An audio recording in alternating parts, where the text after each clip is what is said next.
All right. It's a little early. We are a few seconds early, but we're going to go ahead and we're going to just go and do it. My name is Paul Lathrop. I'm the Deputy Director of New Media for the Second Amendment Foundation. This is the Daily Bullet for the 7th of April, 2021. Joining me today, Charlie Cook, good friend of mine and host of Riding Shotgun with Charlie. And we'll be talking about a really special project that he's got coming out here in just a little bit. But I'm really excited for him to get to episode 100 next week. That is what I had that was going on. Okay. You got it? Yeah, I've got, for some reason, I have a really unusual sound that was coming back to me, but it's done now, so we're cool. Charlie got a couple. Let's go ahead and get started. Got a couple of topics we want to talk about today. First up, let me see if I can find this story and bring this up on the screen. And we've got Arizona Governor Ducey says gun rights law is proactive and changes nothing. That was that hit today. What they're talking about is Arizona gets they already had constitutional carry. They get a Second Amendment sanctuary law. Basically, what the law says is, look, if you pass more restrictive gun laws, state of Arizona isn't going to help. State employees aren't going to help. The state law enforcement certainly isn't going to help. If you just send in all that federal people in to do it themselves.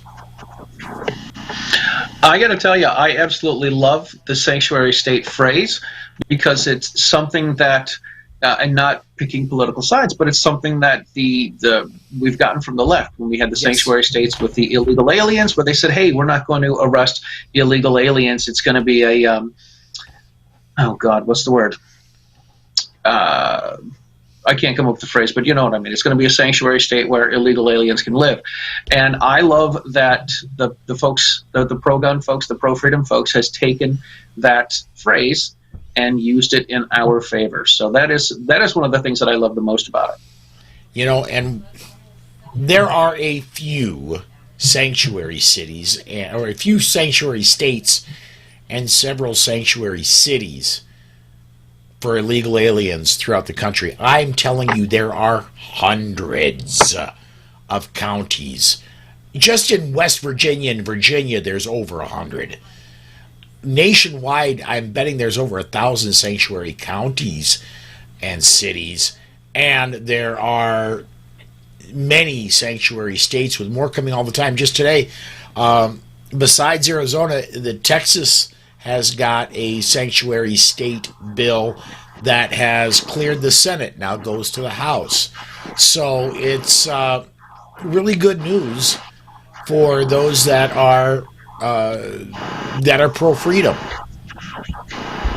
Yeah, for the folks that are already the law-abiding folks that don't want to get in trouble when the government says, "Hey, listen, assault weapons and high-cap magazines were illegal, but now they're illegal. You need to turn them in." How was it okay yesterday, but it's not okay today? Yep, absolutely. Our next story, and we've already got comments, and I knew this was going to happen. We've already got comments coming in about our second story, so I'm going to let the listeners say what we're going to be talking about. Word is Biden's going to implement his gun control by executive action starting tomorrow. And Barry says this is why Biden is going for executive orders. He now knows it's not as popular as he and his party thought, and now has to be a king tyrant to push his agenda. Yeah, it broke all over the regular legacy media today that there's going to be a press conference tomorrow, and the Biden administration is going to announce what they're going to be doing through executive action. And word is that they're going after ghost guns, or what everybody else calls 80% firearms. They're going to make everybody go through a background check before they can get an 80% firearm. This is complete ridiculousness. It really, we see it all the time. It's all about control. They want to control who has 80% lowers. And like we talked about beforehand, what if we have 75% lowers? Right. Or what if it's a 65% lower? Or when does it officially become a gun that now has to have a serial number and all of this information on it? And it's all about it really is all about control. They want to control the people and what we can have and can't have. And I live in an occupied territory state where we already have a lot of that stuff. I mean, we can still have 80% lowers, but as soon as it becomes a real gun, we have to. I believe we have to put a serial number on it and let the state know that we have it, which is ridiculous. But like, where does it end? And I do love the comedian Adam Carolla, and he talked years ago about the NRA, and he says what he liked about the NRA versus the smokers and the smoking lobby is the smokers were like, hey, listen, we're going to make it so you can only smoke in half the restaurant. We're going to have a smoking section over here. And then they said, listen, we're going to have to take you outside, and you're going to have to smoke outside after the business has spent money on air ducts and ventilation and all that sort of stuff. And then they could smoke outside in front of the restaurant. And they said, listen, going to have to push it down about 20 feet or so. And now it's going to have to be a little further out. And the smokers just, I don't want to say, I know we're, they just took it. And the NRA's, the pro-gun folks are like, listen, no, you're not taking anything. We're going to keep what we have, and you're not going to take it. Yeah, absolutely. How do I put this? I've often said that you cannot do an 80%, 70%, 60%, because just to be honest, you can go down to the Home Depot, buy a shovel, you got a 50% AK right there. Oh yeah, it's a 50% AK. It's also a 50% guitar. Yes. You could build it into a guitar. I mean, you could really, and if you hit someone with a shovel, like the Three Stooges used to do, that's an assault shovel. They should be in all black. You should pass a background check, have a license for it. I mean, really, the reason that they don't have background checks at Walmart, or excuse me, at Home Depot and at Lowe's is because we're looking to hire, we use that term, loosely, Sure. but we're looking to hire people, day laborers, to come and work for cash and make less money under the table, and then these people obviously aren't going to pass background checks. That's why they don't put them there. I mean, we've said it a million times. Assault is an action. It's not an adjective. And you can beat the crap out of someone with a 2x4, just like the wrestler used to do back in the 80s. You can knock the crap out of someone with a hammer. The mind is a tool. Everything else. Sorry, the mind is the weapon. Everything else is a tool. Amen. Amen. A couple social media comments I'm going to get to here. Tony Novak says, executive orders don't make it law. That is absolutely true. However, I don't know of the law is there, Charlie, maybe you do. Is there a law as to what says what's an 80% lower? It's all just been ATF's rules, not any laws that I know of. I heard someone else say this, that an 80% lower is just what we call it. It's not. It may not officially be 80% of a lower. You know what I mean? Like I may have a couple 80% lowers, or what we call 80% lowers, and I'm not mechanically inclined, so I haven't turned them into a rifle. But I don't know how much is missing or how much is not there. Is there really 20% that I have to drill out to turn it into a lower receiver?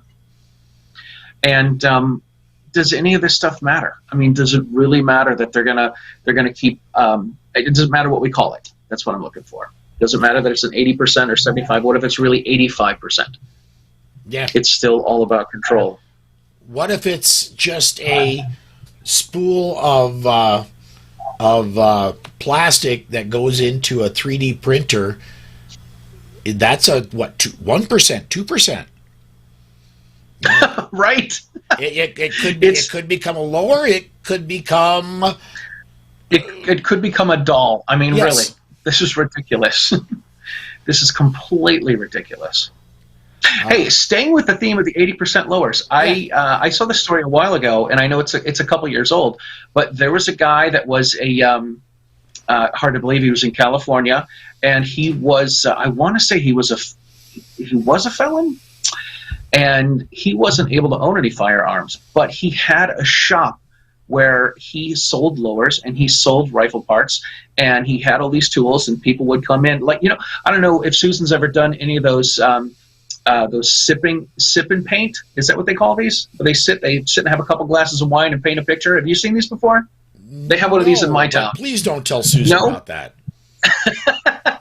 Well, I won't say what it is, but it's this guy had a business where he had all of the drilling bits and the tools and all the pieces. I heard Susan. She heard. Gotcha. He had one of these shops where you could come in and you could buy everything you needed to sell an 80% lower. And California came out and said, listen, here's the deal.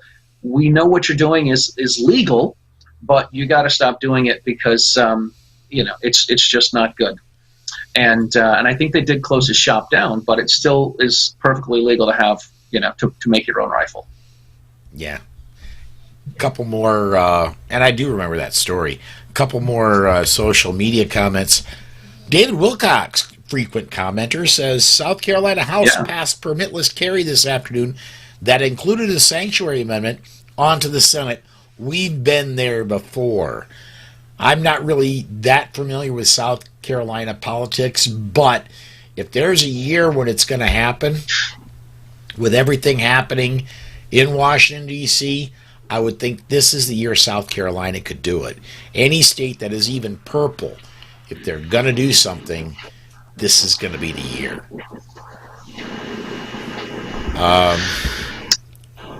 Let's see here. David Dornan says, we all know that we would agree to some common sense gun laws, but it's never enough for the gun grabbers. David, I got to disagree with you, bud. My personal, and I got to comment, this is my personal opinion, not the opinion of SAF. You ought to be able to walk into any store you choose and cash and carry any weapon you can afford. That goes from a Ruger 1022 all the way up to a fully functional F-22 with nuclear-tipped missiles. That's what I believe freedom is. And so, it's. I honestly believe all gun control is infringements. My opinion. Personally, I'm on board with you there. I think, honestly, when I first got into it, it was all. When I was a new gun owner, I absolutely would have been somebody that had been around it a while. It would completely gun shame. I carried an unloaded gun when I first started carrying, because it was a whole new concept and it was a whole new thing. And I've said this before, I think we're all on the same path to freedom. We all want to be able to carry concealed. We all want to be able to protect ourselves. And it's a little frustrating when people gun shame someone because they carry an unloaded gun, because I get that we all know it's a bludgeoning tool and it's completely useless, and that's cool. But, we gotta bring them one step closer to where we are. And now I'm completely on board with, I think people should have whatever they want to have. They're going to have to go through the nonsense games that we have with background checks and licensing and all that sort of baloney. So let them, if you pass the background check, let them have whatever they want to have. Right? You pass the background. How many times do I have to prove that I'm a good guy before I can buy something without having to go through more nonsense? All right. Susan, my wife, just commented, the Military Alliance here in Sioux Falls has a shoot and sip. So, yeah. A shoot and sip? Yes. I think it might shoot first, a shoot and sip later. Yes. Gotcha. Well, rock on, man. Rock on. There's a bar that's attached to that particular gun range. Lisa says, shall not be impaired, period. Hey, this is smart aleck on my part, but I get impaired every once in a while. I will down things other than Mountain Dew, and I'm worthless for about 12 hours. Robert Pointer, and I agree with this. Go ahead. How come we don't hear Susan? How come we don't hear Susan chiming up saying that you're useless for 12 hours? She'd probably say longer. Robert Pointer says, "Hey, if I can afford a Phantom F4 and the ammo for it, I should be able to own it." I'm right there with you, pal. Absolutely right there with you. M1 Abrams, Phantom M4, like I said earlier, the F-22 Raptor, whatever you can come up with the money for, you ought to be able to own. I want to give a little bit of a history lesson here. I want to go back to the Revolutionary War.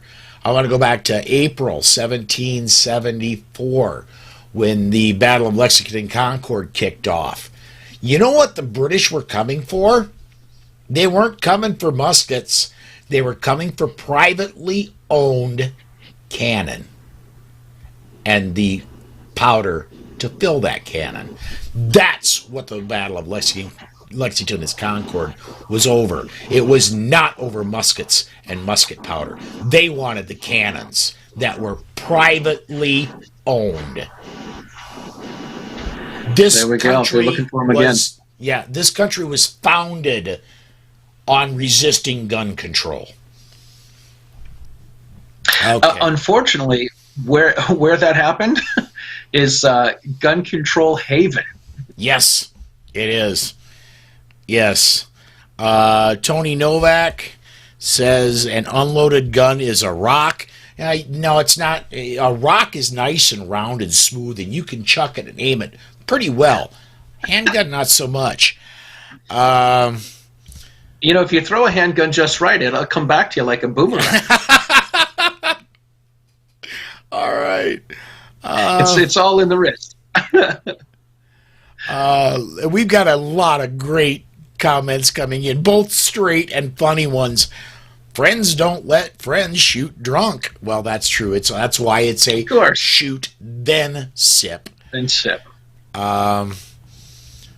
And Robert comes back with, first of all, there is no requirement in the Constitution to be a good or bad guy. That's what started this slippery slope.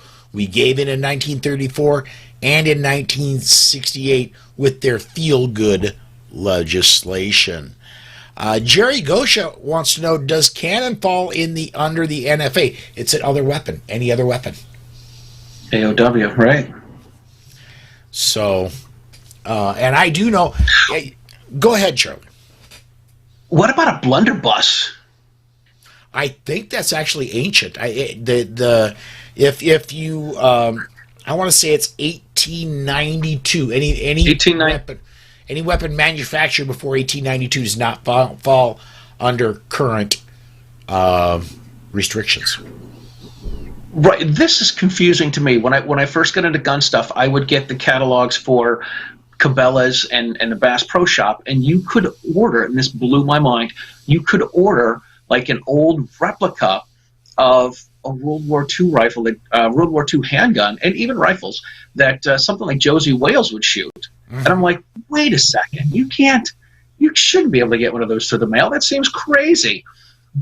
And it was weird to me that to see these in catalogs and to see that they could ship them to your house. But if it was, I think it's 1899. If something was made for 1899, we're getting comments. Or a replica. It's 1899. 1899, yeah. And I tell, and that was just seemed wild to me that you could order something like that and have it shipped to your house, which I think is totally cool now. And I wish I would have bought one back then. I do know that our good friends Danny and Cheryl Todd of AZ Firearms have a working howitzer.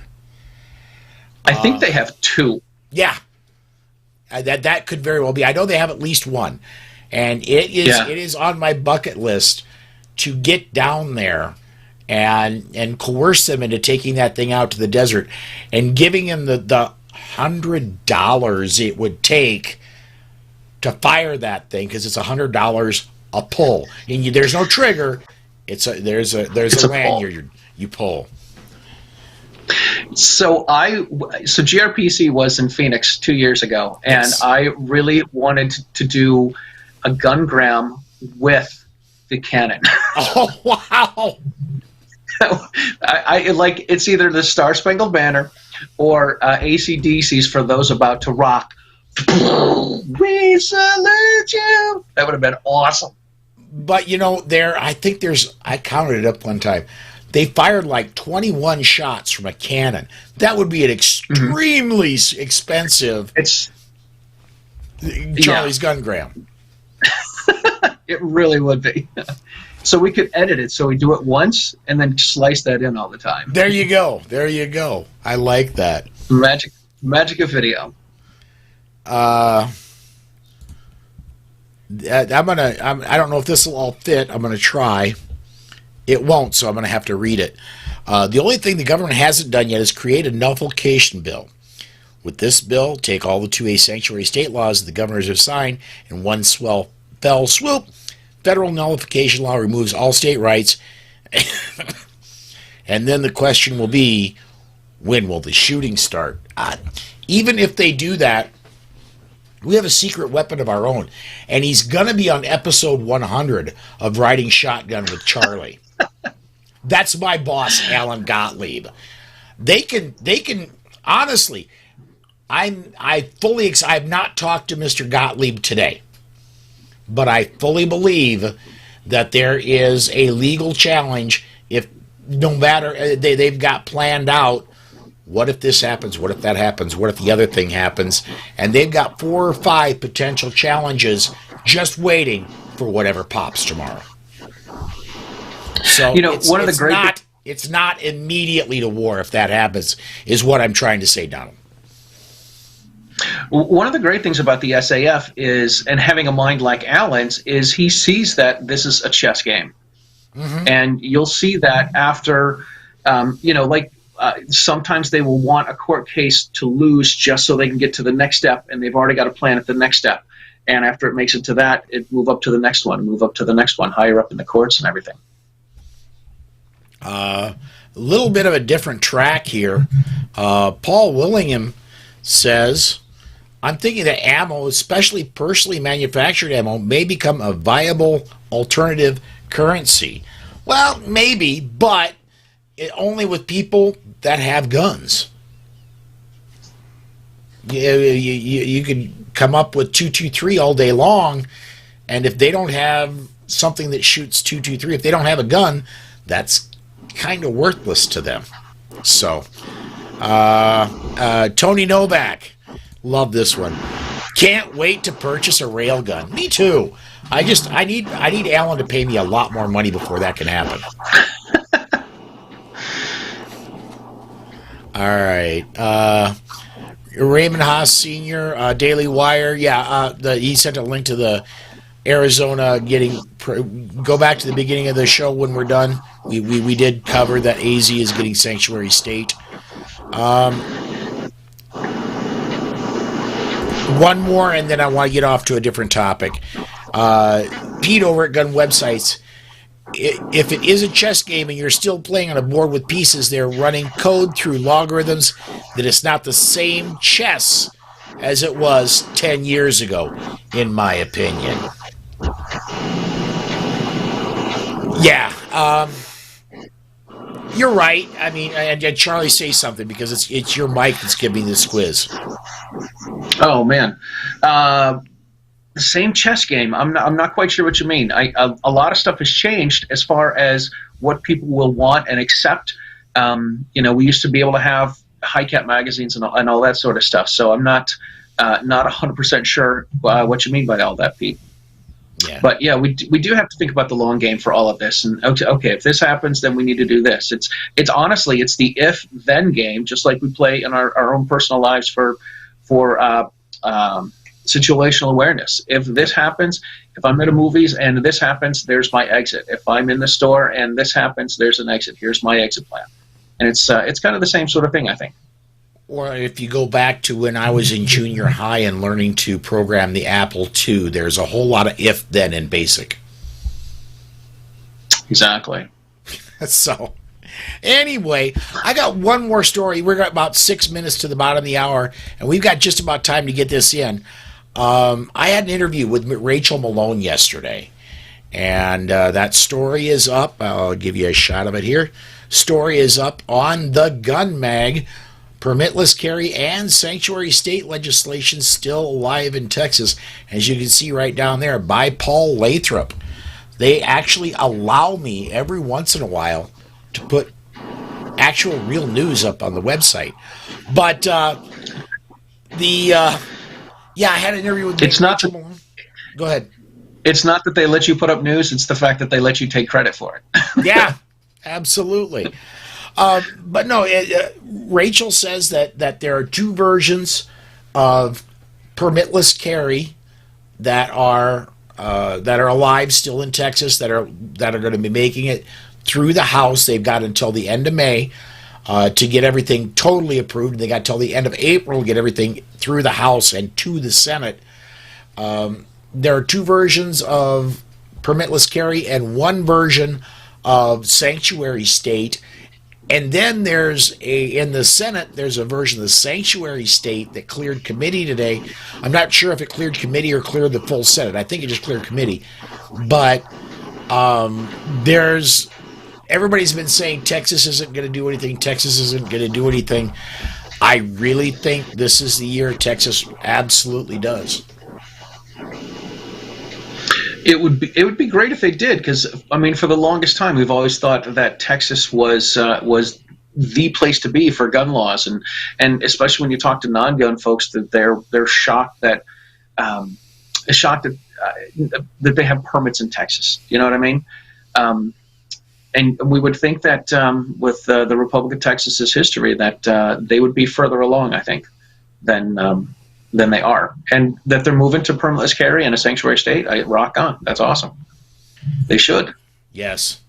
Robert Pointer says Rachel Malone is our girl here in Texas. She kicks ass and is a personal friend of mine. And he's then said, yeah, that the sanctuary state cleared the committee, not the Senate floor yet. And then Gene says Biden to nominate Giffords gun control group advisor as ATF director. Thoughts? And he says, I got this from the truth about guns. I'm going to go on a little bit of a mini rant here. If the truth about guns were to tell me the sun is going to rise in the west tomorrow, if the truth about guns said the sun is going to rise in the east tomorrow, I wait till morning to make sure. I do not trust them. Not in the tiniest itty-bitty little bit. Now, we do have some indication that Biden is going to be putting forward a national a leader for trying to find. I did see a story earlier today that he's going to put in an ATF director. And Charlie, talk about something while I look this up. Yeah, absolutely. The ATF director. It seems ridiculous to me that David Chipman is his name. It seems ridiculous to me that you would have an anti-gun person running the ATF. The anti-gun folks don't know gun laws. They don't understand gun laws, besides not being a gun person.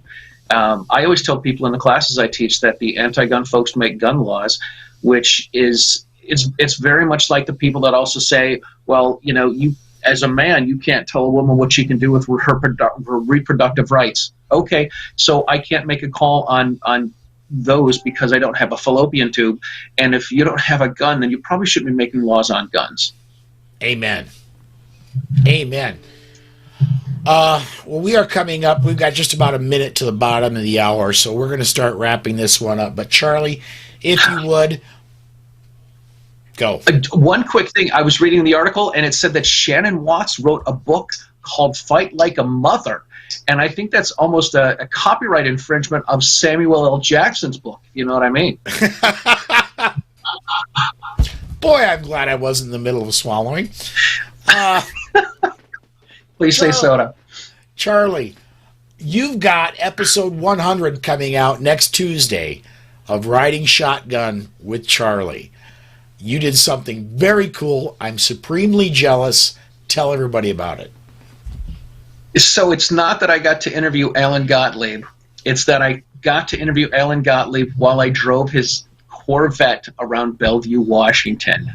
Oh my God, how cool is that? I got to tell you, it's a tight squeeze, and it's a good thing he's a small guy because I had a hard time getting in and out of the car.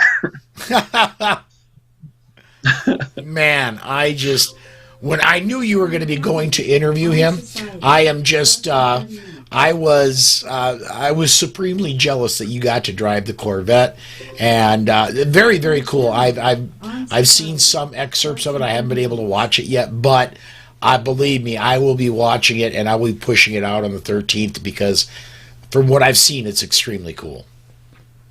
I'm honored. Thank you very much. To have someone like him in the car is something that when I started my show, it was nothing I could have ever imagined that I would have the opportunity to do. And driving his Corvette's just the icing on the cake. You know, I believe I was there when this whole plan was hatched because this came about at GRPC in Phoenix in September of 2019, right? 2019. Yeah, we were sitting having drinks outside. I think it was you and me and Rick Ector, and Alan came over to our table, and he's like, "Hey, when do I get to ride shotgun?" I'm like, "Oh my God, Alan wants to go riding shotgun. What do I do? How do I do this? When do we do it?" So it was one of these things that once the whole 2020 thing happened and the pandemic and all that.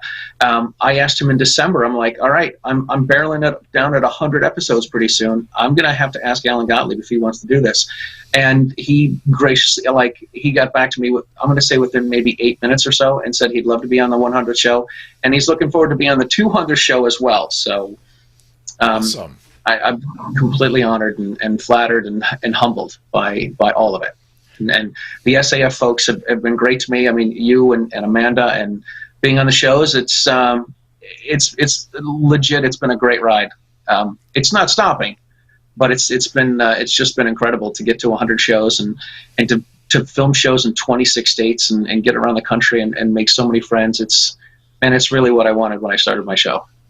I'm telling you though, by the time you get to 200, you've got to be able to go there and take him around in a Ferrari. Because you got to one up what you did the first time. Great. I'm in. There's got to be a place that rents those. All right. Well, folks, we do need to shut this one down. As always, we've rambled on way past the bottom of the hour. Thank you for watching. Thank you, everybody, for commenting. The comments really, we would have had 5 minutes worth of content if you folks wouldn't have commented. Thank you for doing that. Come join us again tomorrow, 5 p.m. Central Time, the only time zone that matters, and we'll give you another daily bullet. See ya, everybody.